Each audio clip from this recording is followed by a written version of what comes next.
योद्धा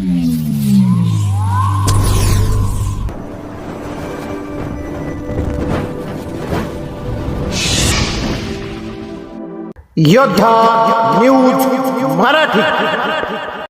भंडारा डोंगर परिसरात मोरांची पाण्यासाठी वणवण, निसर्गप्रेमींकडून चिंता व्यक्त.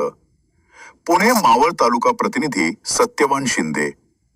मावळ तालुक्यातील श्री संत तुकाराम महाराजांच्या पदस्पर्शानं पावन झालेले प्रसिद्ध तीर्थक्षेत्र भंडारा डोंगर सध्या एका वेगळ्या कारणाने चर्चेत आले आहे.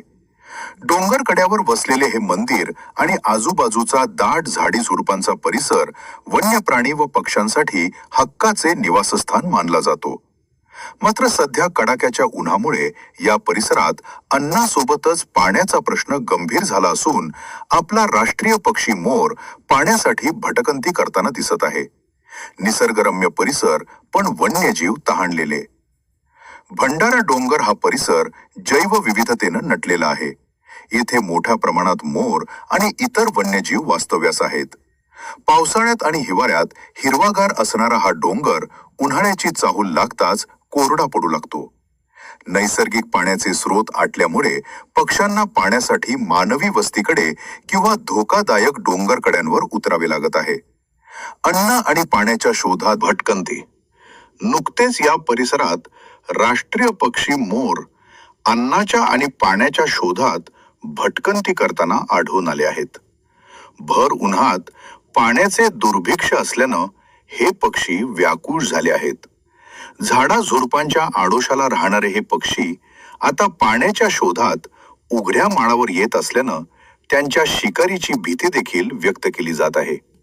स्थानिकांची मागणी, भंडारा डोंगर परिसरात पर्यटकांची आणि भाविकांची मोठी वर्दळणे असते. या परिसरात ठिकठिकाणी वन्यजीवांसाठी कृत्रिम पाणवठे तयार करावेत आणि त्यात नियमित पाणी सोडण्याची व्यवस्था करावी, अशी मागणी निसर्गप्रेमी व स्थानिकांकडून केली जात आहे. जर वेळेत पाण्याची सोय झाली नाही तर या देखण्या राष्ट्रीय पक्ष्यांच्या अस्तित्वाचा प्रश्न निर्माण होऊ शकतो. भंडारा डोंगराचे सौंदर्य येथील मोर आणि वनसंपदेमुळे आहे. उन्हाळ्यात या मुक्या प्राण्यांची तहान भागवण्यासाठी प्रशासनानं आणि सामाजिक संस्थांनी पुढाकार घेणं गरजेचे आहे. स्थानिक नागरिक